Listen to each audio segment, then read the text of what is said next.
আসসালামু আলাইকুম। আন্তর্জাতিক সর্বশেষ আপডেট সংবাদে আপনাকে স্বাগতম। শুরুতে জানিয়ে দেব সংবাদ শিরোনাম। শুরুতে জানিয়ে দেব মার্কিন ৩ রণতরীতে ইয়েমেনিদের ড্রোন ও ক্ষেপণাস্ত্র হামলা।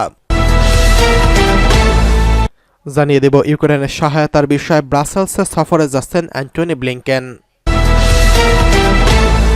জানিয়ে দেব ইসরায়েলে ফের হামলা হলে ইরানের অর্থনীতি পঙ্গু করে দেওয়া হবে বলছে ইসরায়েলের প্রধানমন্ত্রী। সর্বশেষ জানিয়ে দেব প্রথম দিন থেকেই অভিবাসী তাড়ানোর মিশনে নেমেছেন ডোনাল্ড ট্রাম্প। এতক্ষণ শুনছিলেন সংবাদ শিরোনাম, এবারে বিস্তারিত। মার্কিন ৩ রণতরীতে ইয়েমেনিদের ক্ষেপণাস্ত্র হামলা। গাজায় ইসরায়েলি হামলার পর থেকে ফিলিস্তিনিদের স্বাধীনতাকামী সংগঠন হামাসের পক্ষে সমর্থন জানিয়ে আসছে ইয়েমেনের বিদ্রোহী গোষ্ঠী হুতিরা। এমনকি তারা লোহিত সাগরে ইসরায়েলি জাহাজ হামলা চালিয়ে আসছে। এজন্য ইসরায়েলের সহায়তায় এগিয়ে এসেছে মার্কিন রণতরী। এবার মার্কিন ৩ রণতরীতে ড্রোন ও ক্ষেপণাস্ত্র হামলা চালিয়েছে হুতিরা। আল জাজিরা এক প্রতিবেদনে এই তথ্য জানিয়েছেন। প্রতিবেদনে বলা হয়, ইয়েমেনের উপকূলে হুতিদের কাছ থেকে মার্কিন রণতরী ও ক্ষেপণাস্ত্র ড্রোন হামলার শিকার হয়েছে। পেন্টাগনের পক্ষ থেকে এই তথ্য নিশ্চিত করা হয়েছে। হুতিরা জানিয়েছে তারা মার্কিন বিমানবাহী রণতরী আব্রাহাম লিঙ্কন এবং 2টি ডেস্ট্রয়ারে হামলা চালিয়েছে। পেন্টাগনের মুখপাত্র air force major general Patrick Ryder বলেন, বাব আল মানদেব অতিক্রম করার সময় সফলভাবে হুতিদের একাধিক হামলা প্রতিহত করেছে। এই এলাকাটিতে লোহিত সাগরকে গালফ অব এডেনের সঙ্গে যুক্ত করেছে। এক সংবাদ সম্মেলনে রাইডার বলেন, মার্কিন ক্ষেপণাস্ত্র বিধ্বংসী রণতরী ইউএসএস স্টকডেল এবং ইউএসএস স্পুয়েন্স কমপক্ষে 8টি ক্ষেপণাস্ত্র একমুখী আক্রমণ ড্রোন এবং 5টি জাহাজ বিধ্বংসী ব্যালিস্টিক ক্ষেপণাস্ত্র এবং 3টি জাহাজ বিধ্বংসী ক্রুজ ক্ষেপণাস্ত্র দ্বারা আক্রান্ত হয়েছে। গোষ্ঠীটি ছোড়া এসব ড্রোন এবং ক্ষেপণাস্ত্র সফলভাবে প্রতিহত করা হয়েছে। এতে মার্কিন বাহিনীর কোনো জাহাজ ক্ষতিগ্রস্ত হয়নি। এছাড়া এতে কোনো কর্মী আহত হয়নি।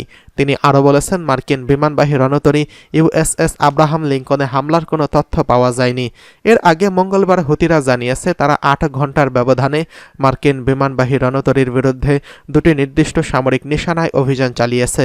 হুতিদের সামরিক মুখপাত্র ইয়াহিয়া সারি বলেন, সাগরে মার্কিন বিমানবাহী রণতরী আব্রাহামকে নিশানা করে প্রথমে বেশ কয়েকটি ক্রুজ মিসাইল এবং ড্রোন দিয়ে হামলা করা হয়েছে।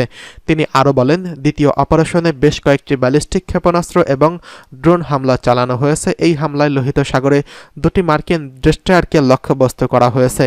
এছাড়া এসব হামলা সফলভাবে লক্ষ্য অর্জন করেছে। হুতিরা গেল বছরের নভেম্বর থেকে জাহাজে হামলা চালিয়ে আসছে। এই হামলায় অন্তত 90টি জাহাজে ড্রোন ও ক্ষেপণাস্ত্র ছোড়া হয়েছে। এতে 2টি জাহাজ ডুবে গেছে। এছাড়া 2টি জাহাজে হাইজ্যাক করেছে তারা। গোষ্ঠীটির দাবি, গাজায় যুদ্ধ বন্ধ ও ত্রাণ সহায়তা স্বাভাবিক না হওয়া পর্যন্ত এই হামলা অব্যাহত থাকবে। এদিকে ইউক্রেনের সহায়তার বিষয়ে ব্রাসেলস সফরে যাচ্ছেন অ্যান্টনি ব্লিংকেন। ব্রাসেলসে জরুরি সফরে রওনা দিয়েছেন মার্কিন পররাষ্ট্রমন্ত্রী Antony Blinken. Donald Trump White হাউসের দায়িত্ব নেওয়ার আগে ইউরোপীয় মিত্রদের কাছ থেকে ইউক্রেনের সহায়তার বিষয়ে আলোচনার লক্ষ্যে তিনি এই সফর করেছেন। এক বিবৃতিতে স্টেট ডিপার্টমেন্টের মুখপাত্র ম্যাথিউ মিলার বলেন, বিদায়ী প্রেসিডেন্ট জো বাইডেনের অধীনে শীর্ষ মার্কিন কূটনৈতিক বুধবার রাশিয়ার দখলদারিত্বের বিরুদ্ধে ইউক্রেনের প্রতিরক্ষা সহায়তার বিষয়ে আলোচনা করতে ন্যাটো এবং ইউরোপীয় ইউনিয়নের পররাষ্ট্রমন্ত্রীদের সঙ্গে দেখা করবেন অ্যান্টনি ব্লিংকেন। গত 5 নভেম্বর ট্রাম্পের নির্বাচন বিজয় এবং জার্মানির রাজনৈতিক সংকট ইউক্রেনের সহায়তার ভবিষ্যৎ নিয়ে ইউরোপের শঙ্কা বাড়িয়েছে। ট্রাম্প অতীতে রুশ প্রেসিডেন্ট ভ্লাদিমির পুতিনের প্রশংসা করছেন এবং মস্কোর 2022 সালের হামলার পর থেকে ইউক্রেনের জন্য প্রতিশ্রুতিবদ্ধ $175 বিলিয়ন মার্কিন সহায়তা দেওয়ার উপহাস করছেন। ব্লিংকেনের উত্তরসূরি হিসেবে ট্রাম্প মনোনীত মার্কো রুবিও সাম্প্রতিক এক সাক্ষাৎকারে বলেন, মার্কিন যুক্তরাষ্ট্রকে স্বীকার করতে হবে যে ইউক্রেন যে এক যুদ্ধে অচল অবস্থায় পৌঁছেছে এবং ভবিষ্যৎ সমর্থনে বাস্তব ভিত্তি থাকা প্রয়োজন। ট্রাম্প সম্প্রতি বলেছেন তিনি একদিনের মধ্যে যুদ্ধটিকে শেষ করতে পারেন। জাতীয় নিরাপত্তার উপদেষ্টা হিসেবে নতুন প্রস্তাবিত মাইক ওয়াল্টজ বলেন, ট্রাম্প পুতিনকে চাপ দিতে পারেন। ওয়াশিংটন পোস্টের এক প্রতিবেদনে বলা হয়েছে, নির্বাচনের পর থেকে ট্রাম্প পুতিনের সঙ্গে টেলিফোন আলাপে কথা বলেছেন এবং রাশিয়ার উত্তেজনাকে নিরুৎসাহিত করেছেন। তবে ক্রেমলিন এই খবর অস্বীকারও করেছেন। এমন এক সময় ট্রাম্পের বিজয় এসেছে যখন ইউক্রেন হাজার হাজার উত্তর কোরীয় সৈন্য মোকাবেলা করার জন্য প্রস্তুতি নিচ্ছে। মার্কিন গোয়েন্দারা বলছে ওই সৈন্যরা রাশিয়ার পক্ষে লড়াইয়ের জন্য প্রেরিত। মঙ্গলবার মার্কিন পররাষ্ট্র দপ্তর বলছে পিয়ংইয়ং এর সৈন্যরা রাশিয়ান বাহিনীর সঙ্গে যুদ্ধ অভিযান শুরু করেছে। এদিকে ইসরায়েলে ফের হামলা হলে ইরানের অর্থনীতি পঙ্গু করে দেওয়া হবে, হুঁশিয়ারি ইসরায়েলের। গত ২৬শে অক্টোবর ইরানের অভ্যন্তরে প্রতিশোধমূলক হামলা চালিয়েছে ইসরায়েল। এই হামলায় ৪ সেনাসহ এক বেসামরিক নাগরিক নিহত হয়েছেন। এরপর থেকে ইসরায়েলে পাল্টা হামলা চালানোর হুমকি দিয়ে আসছে তেহরান। এদিকে ইংরেজি ভাষার মঙ্গলবার এক ভিডিও বার্তায় ইরানি জনগণকে সম্বোধন করে ইসরায়েলের প্রধানমন্ত্রী বেঞ্জামিন নেতানিয়াহু হুঁশিয়ারি দিয়ে বলেছেন, ইসরায়েলে ফের আক্রমণের চেষ্টা করলে ইরানের অর্থনীতি পঙ্গু করে দেওয়া হবে। তিনি ইরানের উদ্দেশ্যে জনগণকে বলেন, দেশটির সর্বোচ্চ নেতা আয়াতুল্লাহ আলী খামেনি সারা জীবন কতটা উন্নত হবে তা কল্পনা করতে বলেছেন। নেতানিয়াহুর অভিযোগ, ইরানের শাসক গোষ্ঠী সাধারণ জনগণকে বিপদে ফেলছেন। কয়েক মাসের মধ্যে ইরানি জনগণের উদ্দেশ্যে এটি নেতানিয়াহুর দ্বিতীয় কোনো বক্তব্য। এর আগে গত ১ অক্টোবর ইরানের হামলায় ২ দিন আগে প্রথম বক্তব্য দেন তিনি। নেতানিয়াহু বলেন, কয়েক সপ্তাহ আগে আমি সরাসরি ইরানের জনগণের সাথে কথা বলেছিলাম। বিশ্বের কোটি কোটি মানুষ, খোদ ইরানের কোটি কোটি মানুষ সেই ভিডিও দেখেছে। তারা এটি দেখার পরে অনেক ইরানি ইসরায়েলের কাছে পৌঁছেছিল।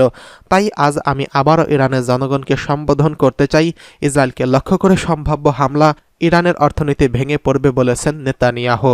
এতে জনগণ দুর্ভোগে পড়বে, দারিদ্রতা বাড়বে। তাই ইরানের জনগণ যেন ইসরায়েলের হামলার বিরুদ্ধে রুখে দাঁড়ায়। নেতানিয়াহুর দাবি, ১ অক্টোবর ইসরায়েলের ব্যালিস্টিক ক্ষেপণাস্ত্র হামলায় তেহরান $2.3 বিলিয়ন খরচ করেছে। এই অর্থ ইরানের সাধারণ জনগণ এবং তাদের পরিবারের। ইসরায়েলের প্রধানমন্ত্রী বলেন, আমি চাই আপনারা কল্পনা করুন, শুধু কল্পনা করুন ইরান স্বাধীন হলে আপনাদের কিভাবে জীবন ভিন্ন হতে পারে। আপনি ভয় না করে আপনার মনের কথা বলতে পারেন। আপনাকে এভিন কারাগারে পাঠাবে কিনা তা ভেবে আপনি রসিকতা করতে পারেন। এদিকে প্রথম দিন থেকেই অভিবাসী তাড়ানোর মিশনে নেমেছেন ডোনাল্ড ট্রাম্প। ডোনাল্ড ট্রাম্প যুক্তরাষ্ট্রের ৪৭তম প্রেসিডেন্ট হিসেবে দায়িত্ব নেবেন ২ মাস পর। দায়িত্ব নেওয়ার প্রথম দিনই তিনি বেশ কয়েকটি নির্বাহী আদেশ দেবেন। বলা চলে হোয়াইট হাউসে পা দেওয়ার সঙ্গে সঙ্গে তিনি অবৈধ অভিবাসীদের উপর চড়াও হবেন। বৈধভাবে যুক্তরাষ্ট্রে প্রবেশের সুযোগ দিতে প্রেসিডেন্ট জো বাইডেন যেসব পদক্ষেপ গ্রহণ করছিলেন সেগুলো বাতিল করবেন এই রিপাবলিকান নেতা। ৩টি সূত্রের বরাতে রয়টার্স বলছে, ট্রাম্পের নির্বাহী আদেশের ফলে অতীতের অপরাধের সঙ্গে জড়িত নেই এমন ব্যক্তিকে গ্রেফতার করার ক্ষমতা বাড়াবে মার্কিন কেন্দ্রীয় অভিবাসন কর্মকর্তাদের। একই সঙ্গে মেক্সিকো সীমান্তে মার্কিন সেনার সংখ্যা বাড়ানো হবে এবং এই সীমান্তে প্রাচীর নির্মাণের কাজ পুনরায় শুরু করা হবে। পরিচয় প্রকাশ না করার শর্তে এসব সূত্র বলছে, গত কয়েক বছরে আমেরিকায় লাখ লাখ অভিবাসীকে বৈধভাবে সুযোগ দিতে মানবিক প্রকল্প হাতে নিয়েছিল জো বাইডেন। নির্বাহী আদেশের মাধ্যমে সেই প্রকল্প বাতিল করতে পারেন নবনির্বাচিত প্রেসিডেন্ট। একই সঙ্গে ভিসার মেয়াদ শেষ হওয়ার পরও এসব অভিবাসী যুক্তরাষ্ট্রে বসবাস করছেন তাদের স্বেচ্ছায় দেশ ত্যাগ করতে উৎসাহ করবেন ডোনাল্ড ট্রাম্প। গাজা উপত্যকায় ইসরায়েলের হামলা বন্ধের দাবিতে চলতি বছর যুক্তরাষ্ট্রের বিভিন্ন বিশ্ববিদ্যালয়ে বিক্ষোভ করছিলেন শিক্ষার্থীরা। তাদের মধ্যে অনেক বিদেশি শিক্ষার্থীও ছিলেন। এসব ছাত্রছাত্রী সহ বিদেশি শিক্ষার্থী মার্কিন ভিসার শর্ত লঙ্ঘন করেছেন। তাদের স্বদেশে ফেরানোর বিষয়টি অগ্রাধিকার তালিকায় থাকতে পারে। মার্কিন স্বরাষ্ট্র দপ্তরের তথ্য অনুযায়ী ২০২২ সালের দেশটিতে অবৈধভাবে ১,১০,০০,০০০ অভিবাসী বসবাস করছিলেন। ২ বছর পর এই সংখ্যা আরও বেড়েছে।